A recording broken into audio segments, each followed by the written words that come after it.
Alright, I decided to redesign my treadmill motor, and instead of using a secondary treadmill motor, I threw my 700 watt 24 volt wind turbine generator, AC generator, uh, onto the board and connected it to this treadmill motor right here that's 2.65 horsepower maximum and 21.4 amps, but it does a 1.5 horsepower continuous duty at 95 volts DC. And this is a three-phase 24 volt AC generator, and I have two of the phases connected to an outlet. The third phase is connected to the voltmeter and the red wire as well. So the red and green wire are connected to the voltmeter, and the yellow and red are connected to this fluorescent light and this battery charger right here. We're going to run it off this battery cell right here, which is out of a smart car, or one of those 4-tooth smart cars or whatever they're called. And these are supposed to usually have about 100 volts, but right now it's got about 60. So we'll go ahead and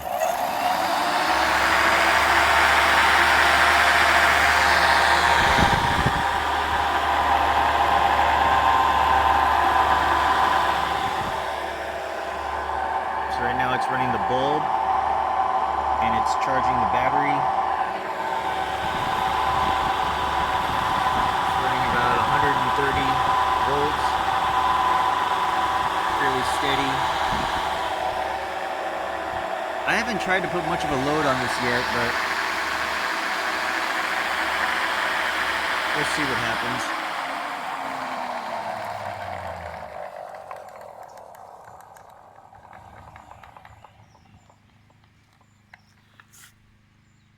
But it works really well.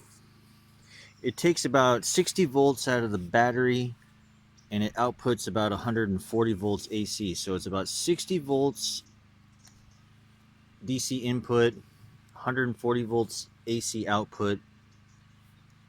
Roughly probably like anywhere from 3 to 5 amps on the DC side and getting maybe 3 amps of AC on the AC side. But very simple, basic mechanical way of taking battery power and turning it into AC power.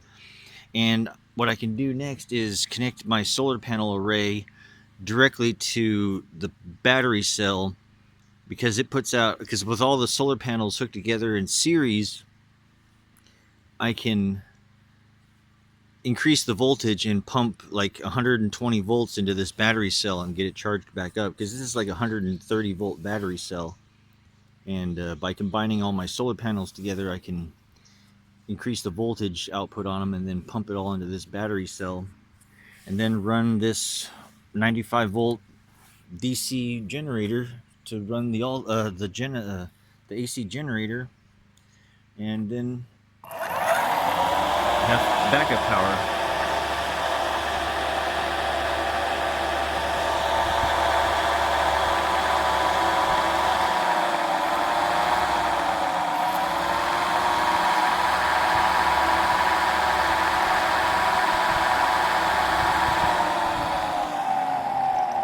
And the equipment stays on until it reaches about 50 volts AC, and then it actually shuts off.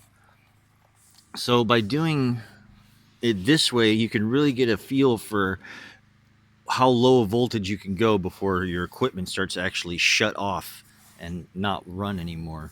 So this is not only a good practice to get power, but it's also good practice to learn how much power you're consuming and how much power you need to consume in order to keep your equipment running. So there's a lot of good educational detail that can come from a setup like this.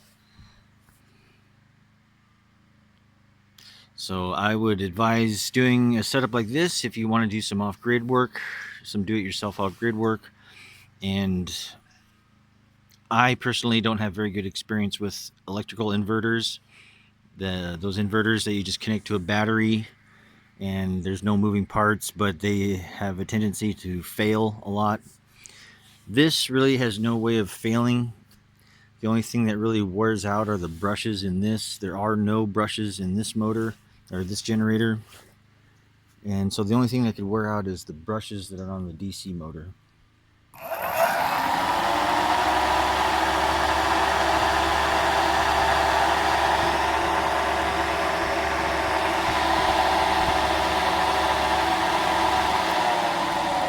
And there you have it. Do-it-yourself basic mechanical backup power directly from DC, and then it'll be directly from solar panels as soon as I have them hooked up.